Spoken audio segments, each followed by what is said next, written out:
Bien, nous allons démarrer. Alors bonjour, je suis François Metz, directeur administratif et financier chez TKBlue, et j'ai le plaisir de vous accueillir aujourd'hui pour ce nouveau webinaire. Aujourd'hui, nous allons voir pourquoi et comment intégrer les indices TKBlue dans vos appels d'offres achat-transport. Et pour adresser ce sujet, nous avons avec nous Christophe Infray, directeur du développement international TKBlue. Bonjour à tous.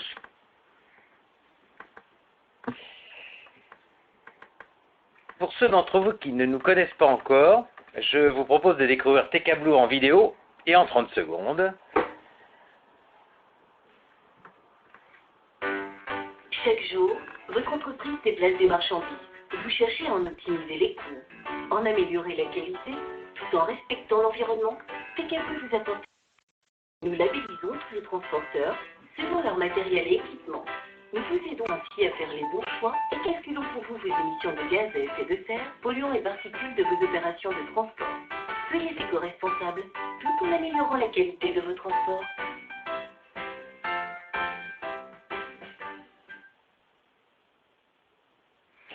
La vocation des solutions de TKBlue est d'améliorer la performance économique et environnementale des flux de transport et d'en harmoniser l'organisation et le reporting.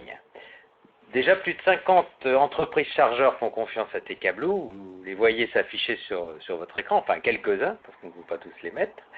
Des entreprises de tout secteur, distribution, agroalimentaire, industrie.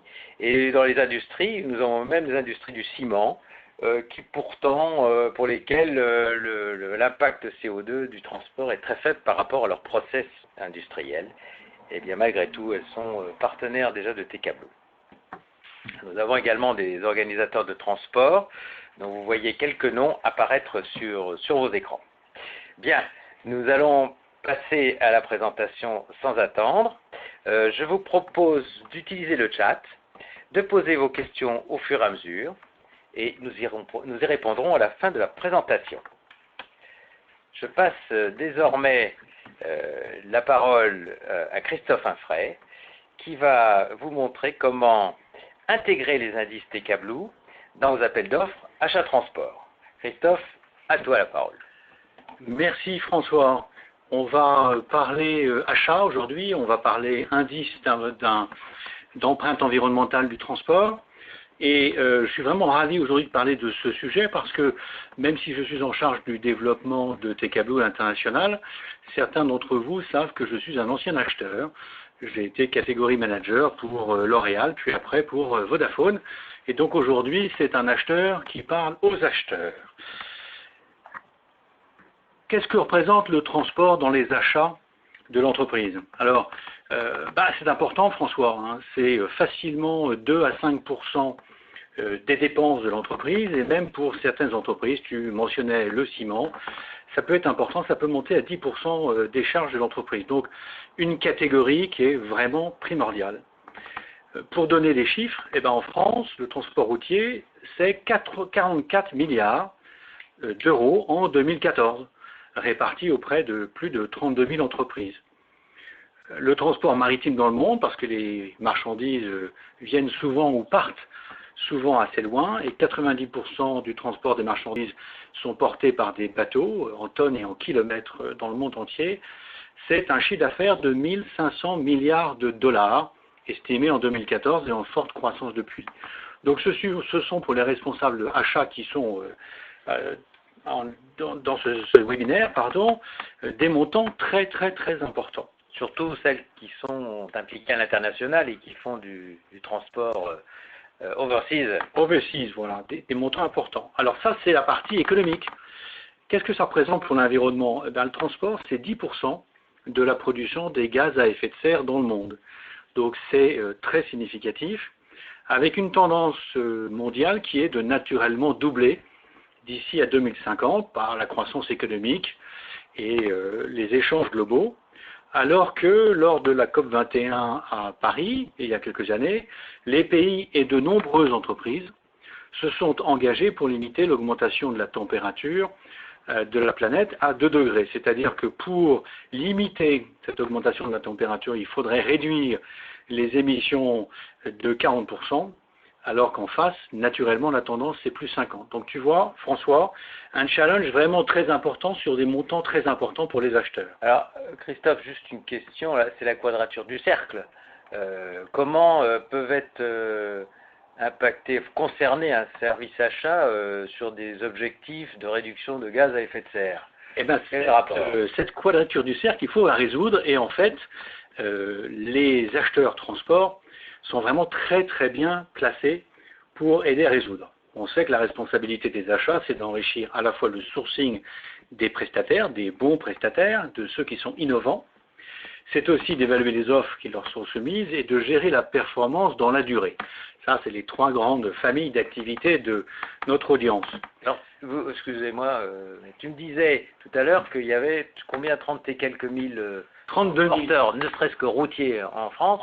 En France, en Europe, je ne sais pas combien il y en a, mais il y en a 5 fois 1000 des routiers en Europe. Comment fait-on pour sourcer des partenaires parmi 35 000 ou 600 000? Je suis content que tu poses la question parce que ça permet de dire qu'est-ce qui se passe aujourd'hui. Aujourd'hui, les achats transport sont souvent limités aux critères prix, distance, horaire. 3 critères quantitatifs qui sont déjà assez riches, et d'ailleurs les réponses aux appels d'offres sont souvent des réponses avec des milliers de lignes parce qu'il y a des milliers de distances, des milliers de points de départ et des milliers d'horaires. Ce sont des appels d'offres riches mais limités en général à ces critères. Or, l'appel d'offres, c'est vraiment une étape idéale pour ajouter un indice de qualité, et particulièrement de qualité environnementale qui se rajouterait aux critères habituels. Et puis c'est aussi, pour les acheteurs qui ont des objectifs d'achat durable à réaliser, l'occasion formidable de rajouter un indice de durabilité dans les achats de transport et de pouvoir inclure le budget transport, le spend transport, dans celui des achats durables de l'entreprise. Alors, je suppose que nos partenaires et j'espère futurs clients qui nous écoutent ont déjà des critères de qualité, bien sûr, qu'ils essaient d'intégrer dans leurs appels d'offres achats, ne serait-ce que par les évolutions des parcs routiers, par exemple. Tous les transporteurs se targuent d'avoir des bons matériels. Donc, comment peut-on avancer au-delà de ce qui se fait actuellement? François, il y a des promesses qui sont faites, et puis il y a des promesses qui sont livrées, et il y a des promesses qui sont suivies dans le temps. Donc, tu me parles des principes des achats performants. J'ai été revoir mes cours il y a déjà quelques années pour voir quelles étaient les clés. Alors, les clés des achats performants, bien sûr, je ne voudrais pas être trop répétitif pour ceux qui connaissent bien ces sujets, mais d'abord, c'est de gérer proprement le besoin. C'est deuxièmement de sourcer les fournisseurs. Troisièmement, de procéder à des appels d'offres qui remettent en cause les situations. Et quatrièmement, de gérer la relation client dans le temps. Je te propose, François, aujourd'hui de regarder particulièrement l'état, justement, de l'art des achats de transport sur la stratégie de gestion du besoin et sur le sourcing des fournisseurs, et de voir comment, justement, dans l'étape 3, l'appel d'offres, TKBlue, sa solution et ses indices, peut aider les acheteurs qui sont en ligne.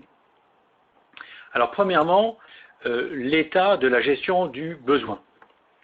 D'abord, aujourd'hui, il faut dire une chose, c'est que l'externalisation des services de transport est un fait acquis aujourd'hui.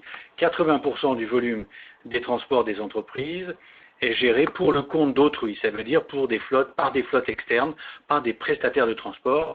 Il n'y a plus que 20, et encore ça va réduisant, 20% des flux de transport qui sont gérés en interne. Donc forte externalisation qui en général est un outil dans les achats. Deuxième clé de gestion du besoin, c'est ce qu'on appelle le buy less, c'est-à-dire acheter moins. Le meilleur achat, c'est l'achat qu'on ne fait pas. Donc il faut réduire le volume d'achat. Et là, effectivement, il y a beaucoup de choses qui ont été faites aujourd'hui dans le métier. Les équipes supply chain, les équipes transport ont vraiment beaucoup travaillé et réussi sur l'optimisation des nombres d'heures de roulage, par exemple, dans le transport routier, sur le nombre de kilomètres parcourus, avec des réductions de trajets, des optimisations, de la massification, la réduction des trajets à vide. Donc beaucoup d'optimisations opérationnelles qui ont été réalisées et qui peuvent dire que l'objectif de buy less aujourd'hui est à peu près atteint dans toutes les entreprises.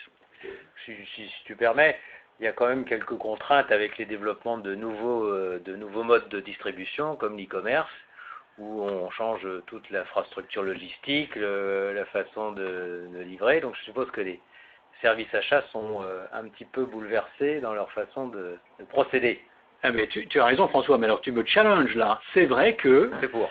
la livraison d'e-commerce, la livraison du colis à domicile, multiplie le nombre de trajets, le nombre de kilomètres. Il faut aujourd'hui à peu près 400 livraisons à domicile pour remplacer un semi-remorque qui livre une supérette. Donc c'est vrai qu'il y a une multiplication de ce côté-là. Donc il y a des tendances, je dirais, déviantes, mais il y a un travail de la profession, malgré ces tendances, qui est de réduire les kilomètres et les trajets à vide. Le troisième outil de gestion du besoin de transport, c'est buy for less, c'est-à-dire acheter pour moins cher. Alors là, on a vu des pressions sur les prix depuis au moins une dizaine d'années, avec des offres low cost qui se sont développées. On voit la part des transporteurs étrangers en France qui va grandissant. Le transport sous pavillon français est réduit à 38% aujourd'hui. On voit le rôle grandissant des bourses de fret qui optimisent les prix sur les mêmes routes, les mêmes trajets et les mêmes horaires. Et puis, les acheteurs qui sont en ligne ont procédé à une mise en concurrence, non pas sur le portefeuille de transport, mais route par route, et allouée aux meilleurs transporteurs chacune des routes. Donc une forte pression qui d'ailleurs, avec le développement de l'activité économique depuis 24 mois, est un petit peu challengée. Il y a presque plus de demandes que d'offres, et on voit aujourd'hui des prix qui commencent à remonter. Donc une situation très tendue aujourd'hui sur le niveau des prix. Les transporteurs, on s'en félicite. Moi, je suis neutre, je commente la situation. Et puis, la quatrième clé d'amélioration de la gestion du besoin, c'est buy better, c'est-à-dire acheter mieux, pas moins cher, mais mieux. Alors bien sûr, tout ce qui va autour des trajets multimodaux, on voit des livraisons en péniche au supermarché et dans Paris. On voit, là on parle avec la grève en ce moment de la SNCF, de l'optimisation des transports multimodaux, camions, trains, péniche. Donc il y a beaucoup de choses qui sont en cours sur ce sujet, c'est peut-être pas fini. Et puis on voit aussi une lourde tendance à l'optimisation des équipements, avec du GPS, du tracking en temps réel, des qualifications sur des flottes d'Euro 6, où on voit par exemple des boîtes robotisées, on voit aussi des formations d'éco-conduite.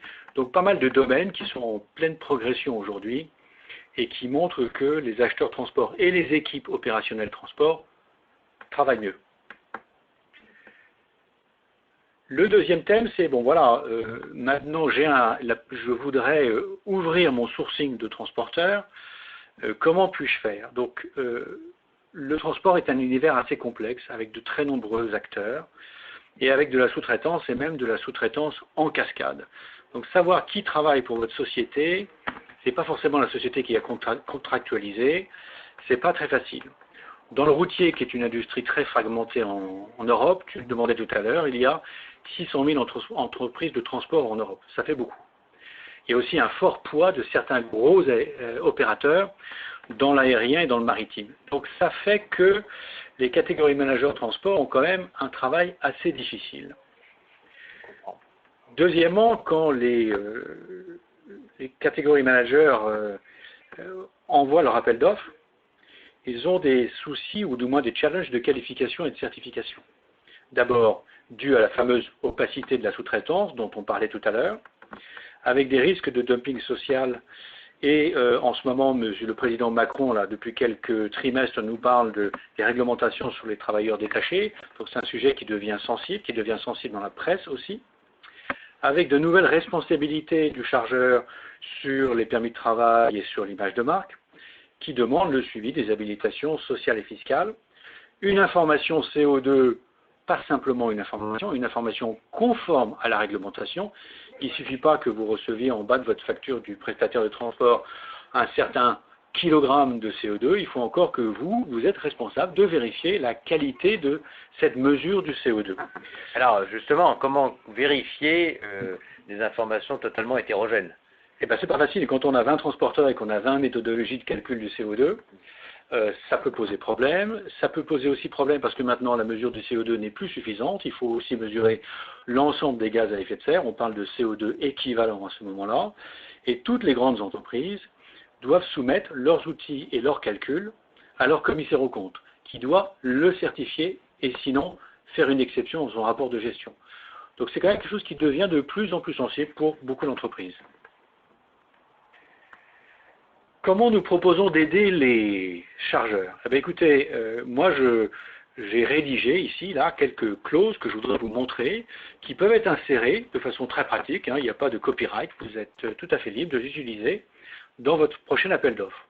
On pourrait dire qu'afin d'accompagner le chargeur, votre société, dans sa démarche qualitative de pilotage et d'amélioration de son activité de transport éco-responsable, les prestataires qui sont candidats à votre appel d'offres devront faire remonter auprès du client une information GES, hein, je dis bien GES et pas simplement gaz à effet et pas simplement GO2, conforme au décret français. Alors en Europe il y a des normes, en France il y a un décret, c'est clair. Ce calcul doit être effectué par un tiers indépendant, audité et conforme, donc pas simplement l'estimation d'un transporteur, et doit être une information de niveau 3. Qu'est-ce que c'est qu'une information de niveau 3? C'est-à-dire que ce n'est pas une moyenne nationale, comme en sont publiés par différents organismes. Je cite le très officiel ADEME, qui est un organisme de grande qualité, mais qui publie une moyenne nationale. Que votre camion soit bon ou mauvais, c'est la même moyenne. Qu'il soit chargé ou à moitié vide, c'est la même moyenne.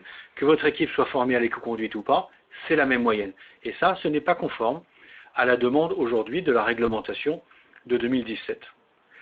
Vous pouvez aussi donc demander dans votre appel d'offres de faire une évaluation. C'est devenu maintenant une obligation, donc on est bien plus loin que le CO2, et d'ailleurs on le voit dans les villes, hein, aujourd'hui on souffre du NOx et des particules beaucoup plus que du CO2.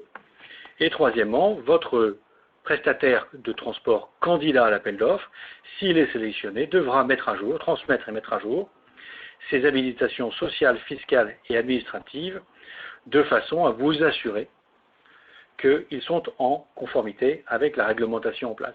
Votre devoir est de vous assurer qu'ils ont effectivement transmis les documents qui sont requis. Alors si je comprends bien, on met en place des critères qui sont assez simples, qui sont tout à fait conformes à la réglementation ou qui l'anticipent de façon très, très faible, puisque je crois savoir que l'information de niveau 2 s'imposait déjà, mais ça a été reporté à 2019, aux entreprises de transport de plus de 50 personnes. Donc de toute façon, on a une contrainte réglementaire et une pression qui s'accentue. Et comme toujours, il vaut mieux être à la pointe du changement et être en avance par rapport aux autres que d'être en retard et de se faire pénaliser soit par la réglementation, une amende, soit se faire pénaliser par l'image de marque négative qu'on aura chez un chargeur. Oui, et puis ça coûte moins cher de le faire en amont que de le faire en urgence. Alors, je vois que tu vas me demander, est-ce que c'est compliqué tout ça, François? Parce que tu n'es pas un mec qui aime les papiers, hein? Donc, est-ce que c'est compliqué? Eh bien non, c'est simple, c'est un processus en 4 étapes. Tout d'abord, tout transporteur peut venir sur la plateforme TKBlue et remplir un questionnaire en ligne pour la flotte qu'il propose pour le service du chargeur X ou Y. Maintenant, on peut aussi labelliser toutes vos flottes, tous vos équipements. C'est ouvert, il n'y a pas de problème. Alors, je vois venir d'ici déjà les transporteurs en disant encore un truc à remplir, est-ce qu'ils vont accepter, combien de temps ça prend, etc. Alors, tu as raison de poser la question. Il y a 7000 transporteurs qui sont labellisés en France et en Europe, pour être exact, chez TKBlue, ce qui représente dans le domaine routier 100 000 poids lourds. Ça fait un poids lourd sur 4 qui passe au péage de Saint-Arnoux. Donc ça fait quand même du monde, tu vois. Donc s'il y en a un quart qui trouve que c'est facile, on peut espérer que le deuxième, le troisième et le quatrième quart vont bientôt suivre. Mais pratiquement, ça prend combien de temps? Comment ça se passe? Alors écoute, je vais te montrer le détail de cette labellisation. Hein, une fois que la labellisation sera faite, c'est ma prochaine slide, le transporteur va transmettre les justificatifs demandés. C'est-à-dire que si on dit qu'on a acheté des GPS, on envoie juste la facture du GPS pour démontrer que c'est vrai. Si on a des Euro 6, on envoie juste, par exemple, une photocopie de la carte grise pour montrer que c'est bien un Euro 6 et pas un Euro 1. Ça fait quand même une différence. Donc, remplir le questionnaire, transmettre le justificatif. Si il y a des évolutions à l'avenir, eh bien la plateforme est toujours ouverte et la labellisation et la note de la labellisation peut toujours être mise à jour. Ça, c'est facile. Et je souhaite que petit à petit, avec le renouvellement des camions, avec les formations, tout ça, ça s'améliore. Et le transporteur pourra alors soumettre son certificat, qui sera émis directement dans la plateforme TK Blue, soit à son client actuel, soit à son prospect pour un futur business, en annexe à la réponse à l'appel d'offres. Alors, je t'ai promis des détails sur les questions et les justificatifs. Voici le résultat de la certification. Donc, tu vois qu'ici, ce transporteur a une flotte propre de tracteurs 40 tonnes qui fait du routier interurbain et le 11 septembre 2017, il a obtenu sa notation avec ici un indice de 93,0. 93,0, c'est entre les moins bons qui sont labellisés sur ce genre de flotte à 85,7 et les meilleurs qui sont labellisés à 98,3. Donc déjà, c'est intéressant pour un transporteur de pouvoir se situer par rapport à ses confrères sur un certain nombre de critères objectifs. Je passe sur la suite des détails de la slide qui sont d'un deuxième ordre. Je voudrais vous montrer voilà, le 93 qui est important parce que c'est ça qui donne la qualité de la flotte du transporteur. Deuxième indice qui est important, c'est la production de CO2, l'indice de production par tonne et par kilomètre. Donc là, on parle du roulage. Donc bien sûr, le roulage dépend de la flotte et de son indice TKT. Il dépend aussi des consommations en route, des taux de chargement, du poids et ainsi de suite. Donc là, on est sur le rendu effectif de la performance environnementale du transporteur. Ici, le transporteur a consommé 844 grammes de CO2 équivalent par kilomètre et divisé par le nombre de tonnes qu'il a déplacées, ça compte, il a une performance de 33,76 grammes de CO2 équivalent par tonne kilomètre. Ça, c'est le résultat final du déplacement des marchandises et donc c'est l'empreinte environnementale de ce transporteur pour ce chargeur. Donc le transporteur peut avoir un suivi en ligne ou quasiment de ces indices et son donneur d'ordre également. Ah ben tout à fait, il y a beaucoup de nos clients qui remontent les informations mois le mois et qui constatent mois après mois l'évolution positive ou négative. Parfois il y a des événements saisonniers qui ont un impact négatif et qui permettent de suivre dans le temps la performance. Quelques questions pratiques. Qu'est-ce qu'on pose comme question aux transporteurs? Ben écoute, on pose pas plus de 30 à 40 questions. J'en montre quelques-unes ici, je ne vais pas toutes les donner. Le nombre de conducteurs ayant utilisé une fois dans l'année le véhicule. Le nombre de conducteurs qui ont reçu une formation à l'éco-conduite, et ainsi de suite, et ainsi de suite.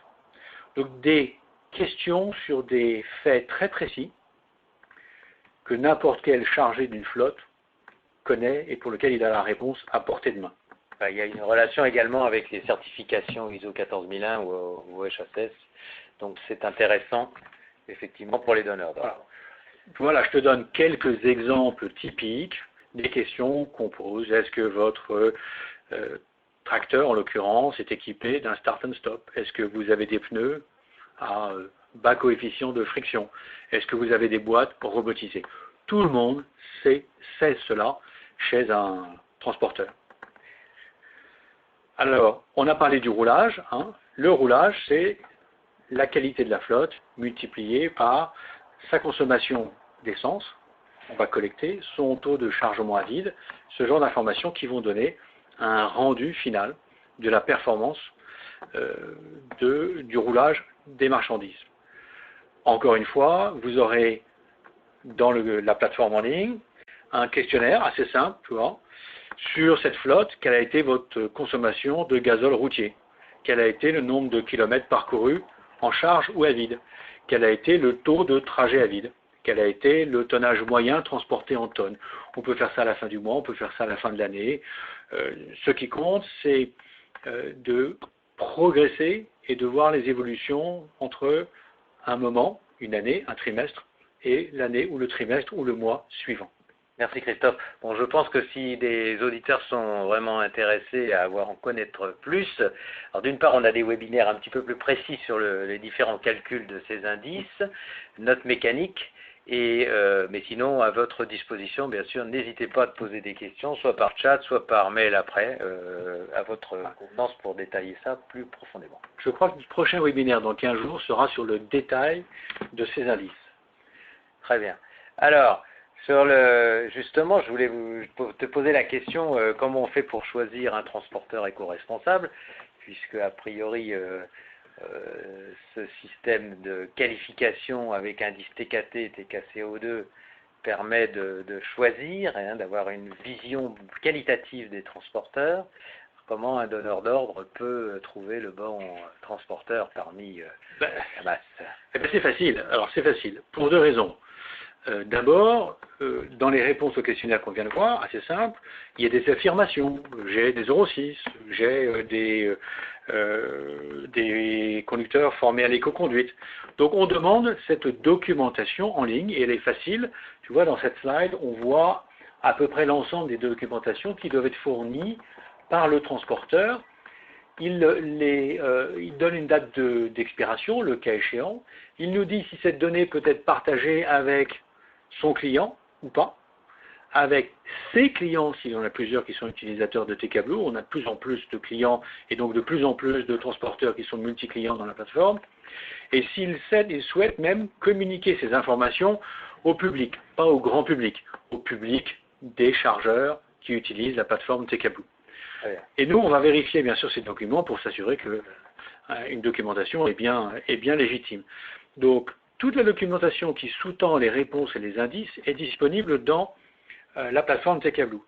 Et la plateforme TK Blue offre ce qu'on appelle la Blue Gallery, qui est l'annuaire des transporteurs. Donc, tous les chargeurs de TK Blue peuvent identifier la performance environnementale des transporteurs, les fameux 7000 routiers, plus ceux qui sont dans le maritime et ceux qui sont dans l'aérien et ainsi de suite, et peut par exemple ici voir que la société AGT a totalement déclaré, toute la barre est en vert, un indice TKT de 86,3 et qu'elle a un indice de CO2 équivalent par tonne kilomètre de 83,0. Et que ces documents sont à jour. Et ces documents sont à jour. La société Bricomax, en revanche, qui a un indice qui est un petit peu meilleur, 86,6, n'a pas encore rempli toutes ces certifications.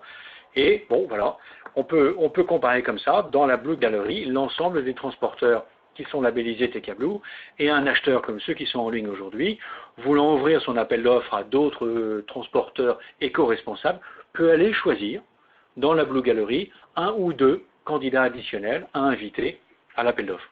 Alors, l'acheteur, il cherche à avoir quand même le maximum de candidats potentiels. Alors, ce système de TKT, combien ça coûte? Parce qu'il ne faudrait pas non plus que les transporteurs ne répondent pas. Non, bien sûr, il faut absolument favoriser la labellisation des transporteurs. Eh bien, écoute, je suis ravi de t'annoncer, François, que d'abord, c'est gratuit pour les transporteurs. Depuis 2016, c'est gratuit pour tous les transporteurs routiers. Et tiens-toi bien, depuis 2018, c'est gratuit pour les transporteurs maritimes, aériens, fluviaux et ferroviaires. Donc, tu vois, il n'y a aucun frein pour que les transporteurs se labellisent. Et c'est formidable parce que comme ça, ils peuvent mettre en avant auprès de leurs clients, chargeurs, la qualité de leur service de transport. Alors, ça c'est une bonne nouvelle pour les transporteurs. Je pense que les acheteurs n'ont pas trop de difficultés à convaincre les transporteurs de se labelliser, même s'il peut y avoir, je pense, quand même quelques réticences. Je vois que pour le moment, nous n'avons pas de questions en ligne directement. Sans doute ça viendra. Mais on parle qualité, mais je dirais le coût de la non-qualité réelle du transport. Comment on peut en parler et quel est l'impact pour un acheteur? Écoute, alors, il y a le prix étiquette, comme on dit quand on achète. Après, il y a le prix de revient dans la durée de la prestation. C'est-à-dire qu'on embauche un transporteur pour 3 ans. Il va y avoir des évolutions de tarifs, il va y avoir des surcoûts, il va y avoir des ajustements. Donc, il ne faut pas regarder que le prix étiquette, il faut regarder le prix dans la durée. Et puis, il y a le prix pour l'entreprise. C'est-à-dire qu'un camion qui arrive en retard pour livrer un supermarché ou livrer un client et qui va payer une pénalité, eh ben ça coûte cher. Un camion qui arrive en retard et qui manque les ventes, eh ben ça coûte cher. C'est des ventes perdues, c'est du chiffre d'affaires perdu. C'est même un camion qui arrive en retard ou qui va arriver en retard et qu'on doit remplacer par une navette express, c'est un surcoût. Donc c'est vrai que meilleure est la qualité des équipements, meilleure est la formation du personnel, meilleur est le rendu à la fin de la prestation au client final. Donc un acheteur, comme dans beaucoup de catégories, aura le réflexe d'essayer d'estimer un coût total de possession du service sur une durée de 1, 2 à 3 ans pour s'assurer qu'il n'achète pas qu'un prix d'étiquette et qu'il ne se fait pas leurrer et qu'il achète une qualité globale dans la durée pour l'entreprise. Bien. Alors, est-ce qu'on sait l'estimer? Est-ce qu'on l'estime, nous, le coût? Parce que ça intéresse vraiment nos acheteurs. Je pense que c'est une discussion, je dirais vraiment de spécialistes des achats qui tous se cherchent à savoir le coût de la non-qualité, puisque ça impacte directement les achats. Et nous, comment estime-t-on cet impact? Alors, François, tu as raison, parce que pas mal de clients nous disent on est convaincu intuitivement que c'est bon. Mais il faut que je démontre à la direction du contrôle de gestion, il faut que je démontre que mon budget est bien investi. Donc aujourd'hui, TK Blue offre un outil de retour sur investissement qui permet d'identifier 8 sources de gains. Ça va d'éviter les pénalités pour retard, à éviter les manques de livraison, à trouver des sujets de communication qui permettent de gagner sur l'aspect communication et ainsi de suite. Notre outil de retour sur investissement est disponible à la fois en standard pour inspirer un acheteur et puis aussi est disponible en atelier de 2 heures où nos experts TK Blue s'assoient avec vous et adaptent les montants à la particularité de votre entreprise pour calculer un retour sur investissement précis qui, en général, se situe entre 10 et 20 fois le budget de la solution TK Blue. D'accord, merci Christophe. On a une question en ligne. Comment obtenir des informations fiables si le transporteur utilise un sous-traitant qui lui-même travaille avec un autre sous-traitant? C'est vrai qu'on avait évoqué le sujet tout à l'heure. Et alors, comment fonctionne? Est-ce que la plateforme y répond? Alors ça, c'est un cas extrêmement, je dirais, quotidien, de voir dans cette chaîne de sous-traitance la performance exacte de celui qui livre la livraison. Donc il y a beaucoup de gens aujourd'hui qui sous-traitent, c'est devenu un standard dans l'industrie du transport, particulièrement dans le transport routier. Un organisateur de transport, par exemple, ou un transporteur, peut labelliser sa propre flotte et peut labelliser la flotte de son sous-traitant. Et peut même labelliser la flotte du sous-traitant du sous-traitant. Donc l'outil est adapté pour permettre ce suivi en profondeur de la réalité de la sous-traitance dans l'industrie du transport. Donc la plateforme garantit la qualité de la chaîne en fait. La plateforme fournit la qualité de la chaîne. Il faut que la déclaration soit honnête au bout de la chaîne. Très bien. Bien, bon, si on n'avons plus de questions comme le temps, je crois, est écoulé, même dépassé, moi je vois, pour résumer, d'une part que l'achat d'une prestation de transport doit prendre en compte l'ensemble des coûts directs et indirects, ça c'est une évidence, qu'on a maintenant à disposition des indicateurs qui permettent de piloter la relation avec des transporteurs et leurs sous-traitants, et que sur la plateforme TK Blue, l'intégration d'un critère de qualité mesurable, ce qui est important parce que si on ne mesure pas, rien ne fonctionne, en plus sur un mode collaboratif entre les donneurs d'ordre et leurs transporteurs, au travers de cette plateforme, je pense que tout ça est source de progrès durable pour entre partenaires, ce qui me semble une valeur ajoutée très intéressante, et notamment dans l'intégration d'un achat transport, parce que ça permet d'augmenter la durabilité des relations entre donneurs d'ordre et fournisseurs. Et puis, pour aller un petit peu plus loin, puisqu'on est dans le domaine environnemental et de la responsabilité, ça permet aussi d'augmenter la contribution des services achats à la RSE globale de l'entreprise. Voilà. Si personne n'a d'autres questions en ligne, on va conclure de cette façon-là. Le prochain webinaire sera consacrée, je vous l'affiche, à la méthodologie des indices TKT, GES et TK Euro. Alors, TK Euro, nous n'en avons pas parlé, mais c'est la mesure globale sociétale, c'est-à-dire que on mesure réellement l'ensemble des nuisances à la collectivité. Alors je vous invite à nous retrouver le 15 mai, j'espère nombreux, et je vous remercie de votre attention. Au revoir.